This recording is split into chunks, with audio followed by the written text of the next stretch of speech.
सुस्वागतम अभिवादन। यहाँलाई हार्दिक स्वागत अनि न्यानो अभिवादन व्यक्त गर्दछु। मेरो नाम हो मनोज पन्त र आजको कार्यक्रममा हामी विशेष गरेर यो कार रिकन्डिसन हाउसमा आइपुगेका छौँ र हरेक व्यक्तिको एउटा सपना हुन्छ, एउटा गाडी चढ्ने सपना हुन्छ हैन, र त्यो सपना साकार गर्नका लागि विशेष गरेर चाहिँ के चाहिँ भनौँ न पुरा गर्नुपर्छ भन्ने कुराहरू बारेमा आज हामी जानकारी दिनेछौँ। हुन त अब रिकन्डिसन हाउसमा भर्खरै फ्रेस गाडीहरू पनि पाइन्छ र आजको कार्यक्रममा हामी तपाईँलाई विभिन्न खालका गाडीहरूको मूल्य कस्तो छ, कुन मोडलको हो, कुन ब्रान्डको हो, कति किलोमिटर कुदेको छ, कुन अप्सन छ हैन, अप्सन फुल अप्सन छ कि सेमी अप्सन छ कि लगायतका कुराहरू चाहिँ आज हामी कार्यक्रममा तपाईँलाई जानकारी दिनेछौँ। र हामीसँग कुराकानी गर्नका लागि भरतपुर को यो एयरपोर्ट अगाडिपट्टि रहेको दाजुभाइ कार रिकन्डिसन हाउसमा हामी आइपुगेका छौँ र यस रिकन्डिसन हाउसका प्रोप्राइटर हुनुहुन्छ। त्यसै गरी उहाँ चितवन अटोमोबाइल्स रिकन्डिसन एसोसिएसनका उहाँ उपाध्यक्ष पनि हुनुहुन्छ दीपक खड्का। उहाँसँग आजको कार्यक्रममा हामी कुराकानी गर्न लागिरहेका छौँ। यहाँलाई स्वागत छ कार्यक्रम। हस्, धन्यवाद। अब यो रिकन्डिसन कार रिकन्डिसनमा चाहिँ विशेष गरेर कस्तो खालको कारहरू चाहिँ विशेष गरेर चाहिँ उपलब्ध छन् भनिदिनुहोस् न। यो जुन हाम्रो रिकन्डिसनमा चाहिँ तपाईँको जुन चाहिँ नेपालमा यो नेपालको बाटोघाटोको लागि र सजिलै सस्तो कस्टमरले रोजेको र खोजेको सबै भ्यारिएन्टको गाडीहरू चाहिँ सबै कम्पनीको गाडीहरू चाहिँ हामीसँग उपलब्ध छ। सस्तोदेखि महँगोसम्मको गाडीहरू सबै उपलब्ध छ हाम्रो रिकन्डिसनमा। अनि विशेष गरेर रिसेल भ्यालु भएको चाहिँ यो कारहरूमा चाहिँ कुन ब्रान्डको अथवा कुन चाहिँ विशेष गरेर चाहिँ बढी बिक्री हुन्छ चाँडै? अब यो खास ग्राहकको रोजाइमा निर्भर भन्ने कुरा हो। अब तपाईँको सुरुमा चाहिँ अब तपाईँको पहिला सुरुमा अब हामीले पनि जाने अनुसार यो काम गर्दै जाने क्रममा पहिला चाहिँ चितवनमा इस्टाब्लिस भएको चाहिँ सुजुकी सोरुम जुन चाहिँ हाकिम चोकमा थियो सुजुकी सोरुम, त्यतिखेर चाहिँ सुजुकीको त्यो 800 गाडी हामी सानो हुँदाखेरि गुडेको देखिन्थ्यो नेपाली बजारमा। त्यसपछि अल्टो गुडेको देखिन्थ्यो। अहिले बिस्तारै तपाईँको चाहिँ यो माथि चाहिँ फड्को मार्दै जाने क्रममा चाहिँ अहिले सबै कम्पनीको चाहिँ सोरुम चाहिँ अहिले चितवनमा छ जस्तो लाग्छ मलाई। अब रिसेल भ्यालु यही भन्ने कुरा हुन्न चाहिँ अब प्रत्येक कम्पनीको गाडीको चाहिँ अब आफ्नो विशेषता छ र अब कस्टमरले भन्ने गर्दा चाहिँ तपाईँहरूले चाहिँ गाडी रोज्दाखेरि चाहिँ उहाँहरूको चाहिँ रोजाइ नि सुजुकी र हन्डाई नै पर्छ नम्बर 1 मा चाहिँ। अब यो कार किन्न चाहने व्यक्तिहरूले एकदमै कम मूल्यमा सस्तोमा चाहिँ कतिसम्मको कारहरू चाहिँ यो भनौँ न रिकन्डिसन हाउसमा उपलब्ध हुन्छ र महँगोमा कतिसम्मको कारहरू चाहिँ विशेष यहाँ हुने गर्छन्? अब हामीसँग तपाईँको सस्तो भनेको हामीसँग 3.5 लाखबाट हामीसँग तपाईँको चाहिँ 40-45 लाखसम्मका गाडीहरू छन् हाम्रो दोकानमा। अब त्यसमा कुनै क्यासमा हुन्छ, कुनै चाहिँ फाइनेन्सको सुविधा पनि हुन्छ। अब यदि फाइनेन्स छैन भने कस्टमरको फिडब्याक हेरेर उहाँहरूको आयव्यय हेरेर जस्तै उहाँहरूले अब भोलि गाडी लिँदै गर्दा भोलि ब्याङ्क हामीले गराउँदै गर्दा उहाँको आय स्रोत के छ त, इन्कम स्रोत के छ त भनेर हामीले त्यो पनि एकचोटि हेर्छौँ। उहाँको इन्कम स्रोतले भ्याएसम्म हामीले चाहिँ ब्याङ्कमा रिफर गरिदिन्छौँ र उहाँलाई फाइनेन्स पनि हुन्छ। हामीले त्यो चाहिँ हाम्रो कम्पनीले चाहिँ त्यो चाहिँ एउटा सहज बनाइदिएको छ। अब नेपाली मार्केटमा विशेष गरेर यो भनौँ न रिकन्डिसनको हाउसको कारहरूको व्यापार व्यवसाय अलिकति धेरै छ कि अथवा चाहिँ सोरुममा चाहिँ फ्रेस अनटेस्ट चाहिँ सवारी साधनहरूको व्यापार धेरै छ? के छ तुलनात्मक दृष्टिकोणले हेर्दाखेरि? तपाईँको के छ भने विगत 5-7 वर्ष अगाडि हामीले पनि गाडीहरू चाहिँ काठमाडौँमा चाहिँ व्यापकै छ रिकन्डिसन। तपाईँको यहाँ काठमाडौँमा चाहिँ यसै त काठमाडौँ व्यस्त सहर होइन, मान्छेको घुइँचो गाडीको घुइँचो हेर्नुहोस्। त्यहाँ काठमाडौँमा पहिला चाहिँ काठमाडौँको पार्टीहरूले चितवनबाट गाडीहरू लानुहुन्थ्यो र अहिले र हामीले पनि सेकेन्ड ह्यान्ड गाडी किन्न चाहिँ काठमाडौँ जानु पर्थ्यो तपाईँको। अब अहिले चाहिँ तपाईँको चाहिँ लगभग हाम्रो चितवनमा बाइक र गाडी गरेर लगभग 65वटा जति रिकन्डिसन छ हाम्रो।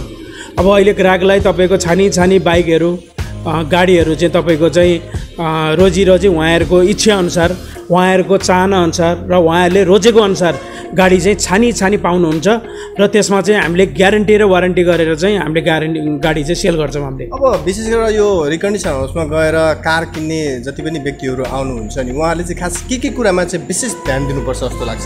अब यस्तो छ गाडी चाहिँ तपाईँको किनभने उहाँहरू मेन अब गाडी भनेको पहिला आफ्नो चाहना अनुसार हो। मान्छेको सबैको एउटा सोचाइ हुन्छ पहिला एउटा सुखी परिवार होस् र एउटा राम्रो चाहिँ व्यापार होस्, एउटा राम्रो घर होस्, त्यसपछि चाहिँ एउटा चाहिँ गाडी होस् भन्ने सबैको एउटा चाहना हुन्छ।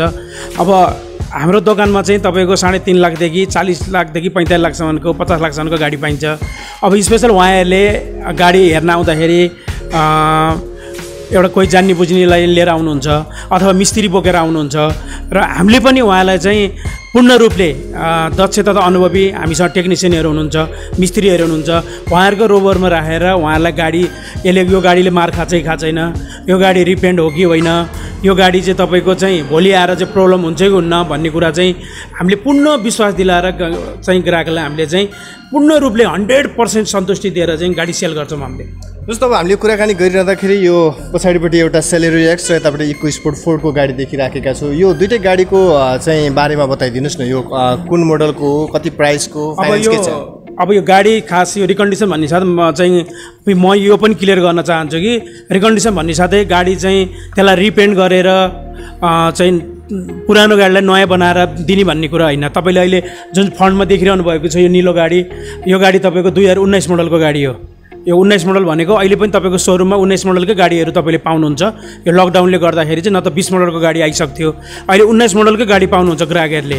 हाम्रोमा तपाईँको नयाँ गाडी पनि आउँछन्। तपाईँको यो गाडी जम्मा तपाईँको चाहिँ 30,000 किलोमिटर चलेको छ यो गाडी। अब यो गाडी कम्पनीको वारेन्टी ग्यारेन्टी छ। यो गाडी चाहिँ तपाईँको चाहिँ सेलेरो एक्स मार्केट भ्यालु चाहिँ 29 लाख रुपियाँ छ। यो चाहिँ अहिले ग्राहकले सजिलै 25 लाख रुपियाँमा पाउनुहुन्छ र फाइनेन्सको सुविधा पनि छ यसमा। 12.5 लाख रुपियाँ फाइनेन्स छ। ग्राहकले चाहिँ 12.5 लाख रुपियाँ डाउन पेमेन्ट गरेर सजिलै लान सक्नुहुन्छ यो गाडी। अब यो जुन इको स्पोर्ट देखिरहेको छ नि फोर्डको यो सिल्भर कलरको, यसको बारेमा भनिदिनुहोस् न। यो गाडी जुन तपाईँले पछाडि देखिरहनु भएको गाडी चाहिँ यो ट्रेन गाडी, डिजलमा ट्रेन भर्सनमा 2015 मोडलको हो। यो यसको मार्केट भ्यालु चाहिँ 44 लाख रुपियाँ छ तपाईँको। अहिले चाहिँ यसलाई हामीले दसैँ अफरमा चाहिँ यो गाडीलाई जम्मा हामीले 25 लाख रुपियाँ राखेको छौँ र कोही अब राम्रो चाहिँ कस्टमर आउनुभयो भने उहाँलाई 12.5 लाख रुपियाँ ब्याङ्क छ, हामीले ब्याङ्क पनि चलाउन दिन्छौँ यो गाडीमा। अब जस्तो अब दसैँको यो माहौलमा, तिहारको माहौलमा अलिकति बढी गाडी बिक्री वितरण हुने माहौल पनि हो। यो समयमा चाहिँ विशेष गरेर चाहिँ ग्राहकहरू आउँदाखेरि उहाँले सोध्ने प्रश्नहरू चाहिँ के हुन्छन् र प्रश्नहरू तपाईँले जुन दिनुहुन्छ त्यो कतिको त्यो सत्य हुन्छ? यो चाहिँ यो सबै कुरा सत्यमै अड्किया हुन्छ। यदि आज मैले एक दिन झुट बोलेँ भने त्यो भनेको मेरो व्यापारको लागि मलाई घाटा हो। अब विगत हामीले रिकन्डिसन तपाईँको 10 देखि 12 वर्ष भयो उसो होला। सबै कस्टमरलाई हामीले सन्तुष्टि त्यसमा 100मा 1-2 जना चाहिँ कहिलेकाहीँ हामीले गर्दै जाँदा हामीबाट पनि त्रुटि भएको होलान् होइन। त्यसमा म क्षमा प्राप्ति माग्न चाहन्छु।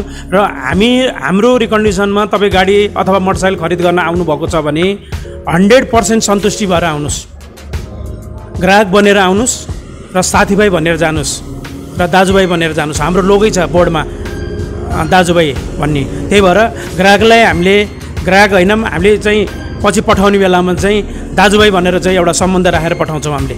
अब गाडी किन्दाखेरि कस्टमरले भनौँ न आउटलुक हेरेर किन्ने कि अथवा चाहिँ इन्टरनल डेकोरेसन हेरेर किन्ने कि अथवा किलोमिटर हेरेर किन्ने कि अथवा मोडल हेरेर किन्ने कि अथवा अप्सन वाइज चाहिँ चुज गर्ने हो कि खास कसरी चुज गर्ने हो? अब यस्तो हुन्छ तपाईँको, अब उहाँहरूको बजेटको अनुसार हुन्छ गाडी चाहिँ। अब उहाँले चाहिँ अब कुन कम्पनीको चाहियो भनेर हामीले सोध्छौँ पहिला र उहाँको हामीले बजेट पनि सोध्छौँ। उहाँको बजेट अनुसार अब जस्तै उहाँले 10 लाखको गाडी खोज्न आउनुभएको छ भने हामीले 45 लाखको गाडी देखाएर त हुँदैन नि त। उहाँको पनि बजेट सोध्नु पऱ्यो हामीले। अनि उहाँको बजेट अनुसार उहाँलाई कुन सुटेबल हुन्छ त। र हाम्रोमा के छ भने एक्सचेन्ज पनि हुन्छ र उहाँले भोलि चाहिँ 6 महिना 1 वर्ष चलाएर हामीलाई दिँदै गर्दाखेरि उहाँको डिप्रेसन धेरै काटिन्न। अनि उहाँले चाहिँ त्यो दिँदै गर्दा फेरि भोलि उहाँले म नयाँ चढ्छु भन्दा पनि हामीले नयाँ गाडी पनि एक्सचेन्ज गरिदिन्छौँ। त्यही भएर चाहिँ प्रायः चाहिँ यहाँ चाहिँ ग्राहकहरू कस्तो आउनुहुन्छ भने अब सुरुमा नयाँ गाडी लिएर जो चाहिँ हात बसाउने हुनुहुन्छ नि, हात बसाउँदै गर्दाखेरि उहाँले त भोलि त्यो नजानेपछि त्यो गाडी ठोकठाक हुन्छ, तपाईँको ठुलो एक्सिडेन्ट पनि हुनसक्छ। त्यही भएर उहाँ चाहिँ प्रायः चाहिँ ग्राहकहरू चाहिँ रिकन्डिसनबाट गाडी पुरानो लिम पहिला चाहिँ हात बसाम 6 महिना 1 वर्ष, त्यसपछि भोलि दिँदा पनि त तपाईँको धेरै डिप्रेसन काटिन्न भनेर चाहिँ त्यस्ता ग्राहकहरू पनि बढी हाम्रोमा चाहिँ आउने गर्नुहुन्छ।